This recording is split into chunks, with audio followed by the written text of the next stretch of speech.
I'm Andrew Baxter.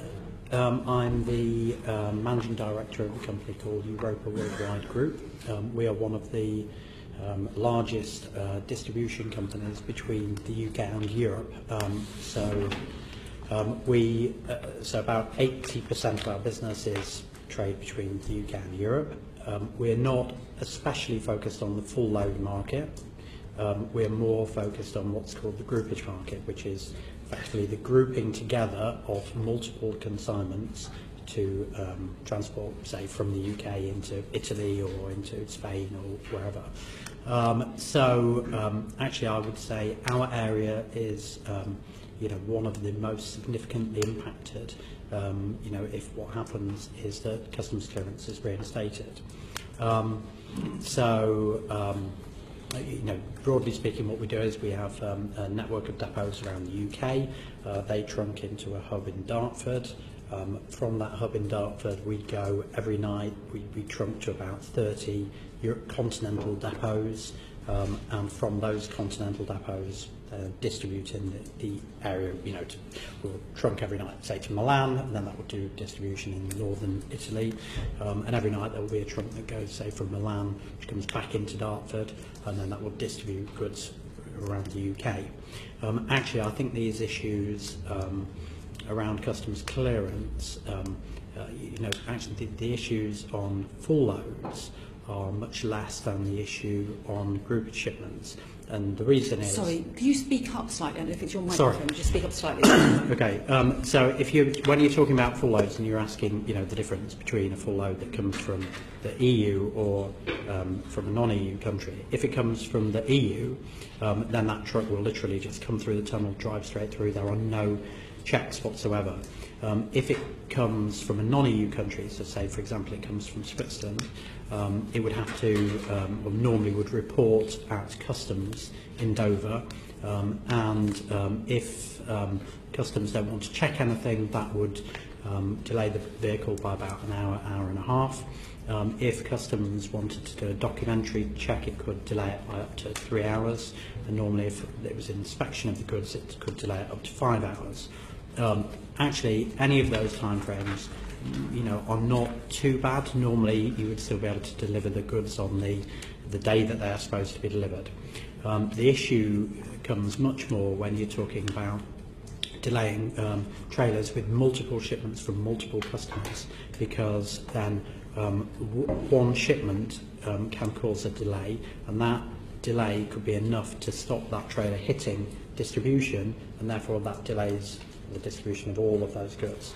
So I believe there are very significant things that the government needs to do in order to preserve transit times of goods going from Europe into the UK, or from the UK into Europe, if it wants to preserve the transit time of goods. And obviously that is a very important matter.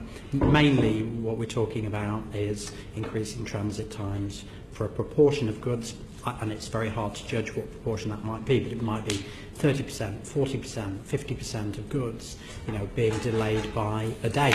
Yeah, those things are very important, because in today's world, everybody wants products. People want to order things today, and they want to receive them tomorrow. If you turn transit times from receive them in 24 hours into 48 hours, or 48 hours into 72 hours,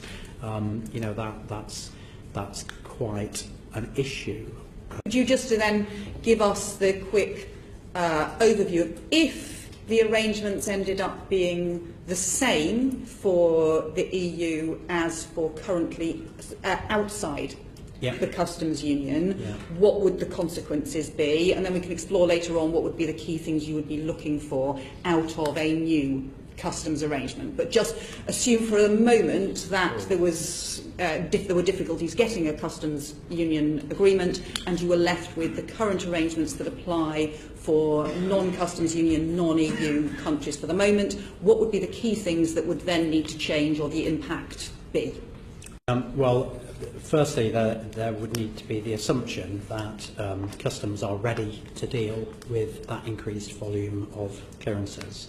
One thing is that there'd be an enormous increase in workload for customs. So if you're asking about that question on them being fully prepared, which is a very significant challenge.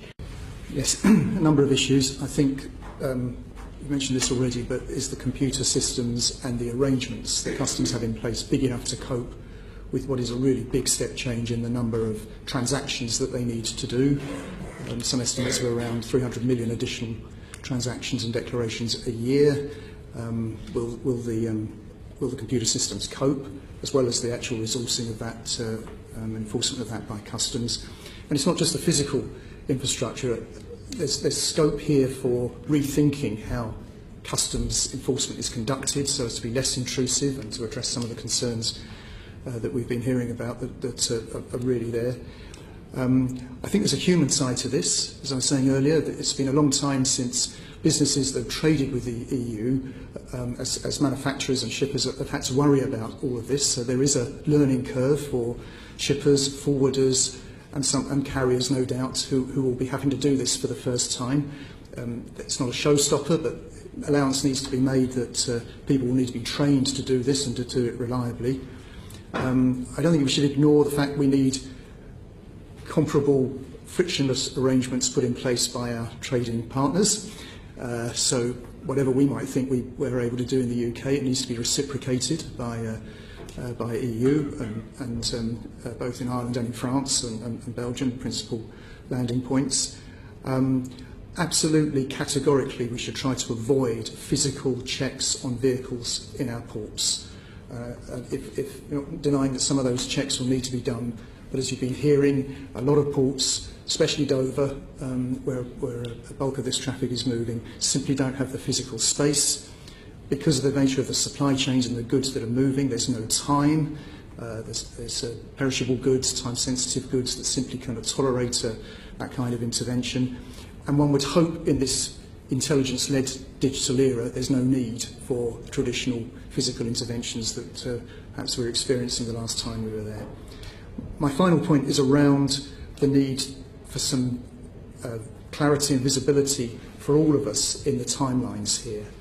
The Prime Minister offered the idea of or prospect of frictionless trade with the European Union, and let's hope that's where we end up because all of this becomes academic. But one can envisage negotiations reaching a point where they could yet not achieve that outcome, resulting in very, very little time for all of these matters to be addressed by UK traders. And that would be a nightmare scenario where we are confronted with a matter of days before these kind of systems needed to be put in. And the government does need to be honest and realistic about the prospects of some kind of controls being put in, because it does need to be investing, as we've heard, in resources and people in anticipation.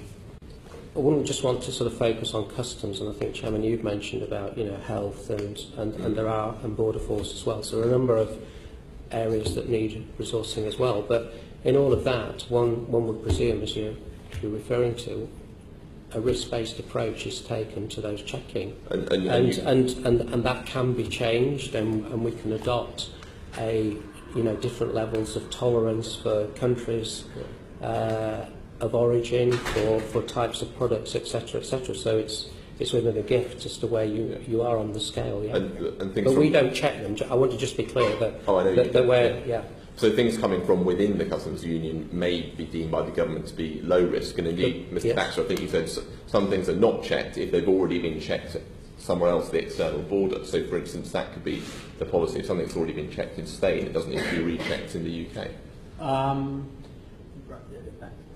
Firstly, I think that there is no doubt that if customs clearance is reintroduced, that will categorically put delays into the distribution of goods. Yeah.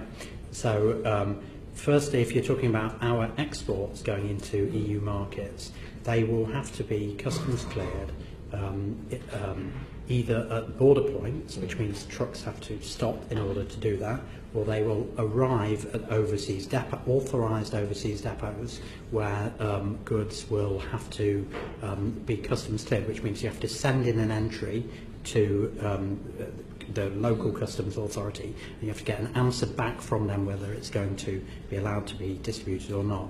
And a big factor on that is whether the times that customs are open or not. And we're talking about the times that customs are open or not in customs offices all over Europe. Yeah, so this is not a matter of EU policy or decided by the EU. It is about customs, what customs are doing on a local level in countries all over Europe. Yeah, so in terms of, and I would say it is not even a matter that can it almost be negotiated in these negotiations. Yeah, the reality is that a significant proportion of our exports, if customs clearance is reintroduced, will get delayed. They will. What exact proportion that is, I'm not sure. But I mean, if anyone thinks that they won't, then they're mistaken. But surely it depends if you have a mandatory check or a spot check. Obviously, the ones that are spot checked are going to be delayed. Okay, but this is a matter for customs in all of those European countries. Yeah, it would have to be agreed separately. Right. Okay. So customs in all those countries are going to agree not to have spot checks. Only to have spot checks. Yes, but the way the system works at the moment is you submit the details of the goods that are coming in, and then you get an answer back as to whether or not the goods are going to be checked. It is that process in itself, so even if 100% none of it's checked, it's delayed anyway. Okay. Yeah. So the very process of having to check whether it needs checking, it will create delays. If the goods need, if you've got 20 shipments on a trailer and one of them needs checking, this will delay all of those 20 shipments. Yeah. So even if they all, they all go through and they're all okay, this will cause delays. If there are some of them that require checking, this will create further delays. Delays is a part of that process, sure. And that's not going to get negotiated away. If you're relying on a level of both public sector and private sector investment in the UK to prevent difficulties for importers, do you have the same confidence, shall we say, that that same level of both public and private sector investment will be forthcoming to match that capacity increase on the continent? Well, I think certainly as far as ports are concerned anyway, here in the UK, probably very familiar is the private sector. What happens at ports is largely driven by the private sector. In Europe, it's largely driven by the public sector, so they're very different funding models. So actually out there, I mean, clearly in terms of equivalent customs, etc., that will be public sector. So that will be mainly a public sector change as opposed to a public and private sector change here in the UK.